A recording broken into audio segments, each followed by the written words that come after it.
میرے پیارے دوستو، السلام علیکم ورحمۃ اللہ وبرکاتہ۔ میرا نام ہے التمز اور آپ دیکھ رہے ہیں التمز اسلامک علم یوٹیوب چینل۔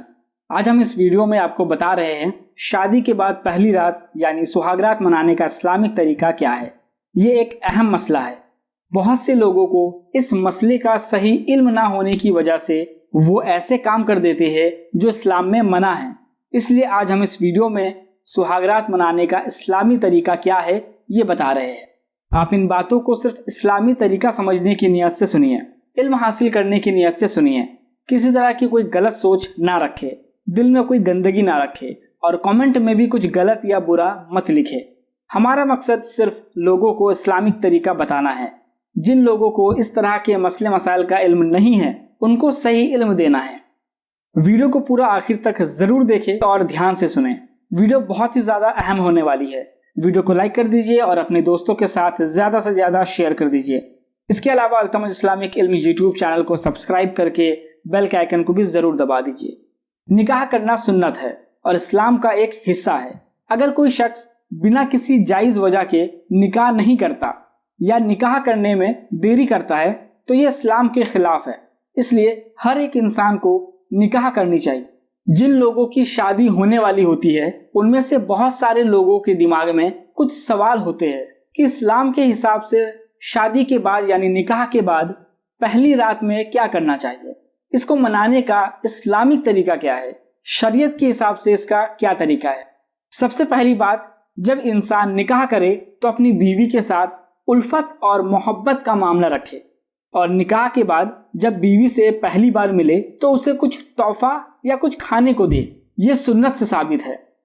مسند احمد کی روایت ہے کہ آسمہ بنت عزیز رضی اللہ تعالی عنہ اس کی راوی ہے، وہ فرماتی ہے اللہ کے پیارے رسول حضرت محمد صلی اللہ علیہ وسلم کا جب نکاح ہوا تو حضرت عائشہ رضی اللہ تعالی عنہ کو میں نے ہی تیار کیا اور یہ کہلوا بھیجا نبی صلی اللہ علیہ وسلم کو کہ عائشہ تیار ہے۔ نبی اکرم محمد صلی اللہ علیہ وسلم ان کے پاس آئے تو آپ کو ایک دودھ کا پیالہ دیا گیا۔ نبی اکرم صلی اللہ علیہ وسلم نے اس دودھ کے پیالہ سے دودھ پیا اور پیالے کو حضرت عائشہ رضی اللہ تعالی عنہ کی طرف بڑھا دیا۔ عائشہ رضی اللہ تعالی عنہ تھوڑا شرما گئی، انہیں تھوڑا جھجک محسوس ہوا، تو آسمہ رضی اللہ تعالی عنہ نے غصے سے کہا رسول اللہ دے رہے ہیں، کیوں نہیں لے رہی ہو؟ تو عائشہ رضی اللہ تعالی عنہ نے اس پیالے کو لیے اور تھوڑا سا دودھ پی لیا۔ تو یہاں رسول اکرم صلی اللہ علیہ وسلم پہلی بار اپنے بیوی عائشہ رضی اللہ تعالی عنہ سے ملے تو آپ نے انہیں کچھ دیا، مطلب کھانے پینے کا چیز، اور یہ بھی رحمت کا ایک حصہ ہے۔ تو اپنے بیوی سے پہلی بار ملنے پر اسے تحفے کے طور پر کچھ دے، کھانے پینے کی چیز یا کچھ بھی جو آپ کو صحیح لگے۔ آج کے دور کے حساب سے مٹھائی وغیرہ دیا جا سکتا ہے، یا آپ کو جو صحیح لگے کھانے پینے کی چیز ہے، اس کے علاوہ آپ کو جو بھی ٹھیک لگے آپ دے سکتے ہیں، اس سے محبت بڑھتا ہے۔ اس کے علاوہ جب بیوی سے پہلی بار خلوت میں ملے، خلوت یعنی اکیلے میں ملے، جہاں آپ کو کوئی نہ دیکھ رہا ہو، تو آپ صلی اللہ علیہ وسلم نے ارشاد فرمایا نکاح کے بعد جب بیوی سے پہلی بار خلوت میں ملے تو سب سے پہلے بسم اللہ کہے، یعنی مکمل بسم اللہ پڑھے، اور بیوی کی پیشانی یعنی سر کے سامنے کے حصے کی بالوں کو اپنے سیدھے ہاتھ سے پکڑے، بالکل نرم ہاتھوں سے، ایک دم آرام سے ملائم ہاتھوں سے پکڑنا ہے، یہ نہیں کہ پکڑ کے کھینچ لے اور بہت تیزی سے پکڑے جس سے بیوی کو تکلیف ہو، اس طرح سے نہیں کرنا ہے۔ بہت ہی نرم ہاتھوں سے پیار سے پکڑے، محبت کے ساتھ، اور پکڑنے کے بعد اللہ کا نام لے، یعنی بسم اللہ پڑھے اور یہ دعا پڑھے اللہم انی اسألوک من خیرہا وخیر ما جبلتہا علیہ واعوذ بک من شرہا وشر ما جبلتہا علیہ۔ اس کا ترجمہ ہے اے اللہ، میں تجھ سے اس کی بھلائی اور خیر و برکت مانگتا ہوں، اس خیر کا جس پر تو نے اسے پیدا کیا، اور میں پناہ مانگتا ہوں تجھ سے اس کی شر سے، اس شر سے جس پر تو نے اسے پیدا کیا۔ ابو داؤد جلد نمبر 2 پیج نمبر 150 اور بخاری شریف کی جلد نمبر 3 صفحہ نمبر 473 میں یہ حدیث موجود ہے۔ یہ عمل صرف ایک بار کرنا ہے، نکاح کے بعد پہلی رات کو یہ کرنا ہے، اس کے بعد یہ عمل آپ کو آگے کبھی نہیں کرنا ہے۔ یہ صرف ایک بار کا عمل ہے، یعنی نکاح کے بعد پہلی رات جب بیوی سے ملے خلوت میں، یعنی اکیلے میں کمرے میں جب بیوی سے ملے تب اس وقت آپ کو یہ عمل کرنا ہے۔ پیشانی کے بال پکڑنے سے پہلے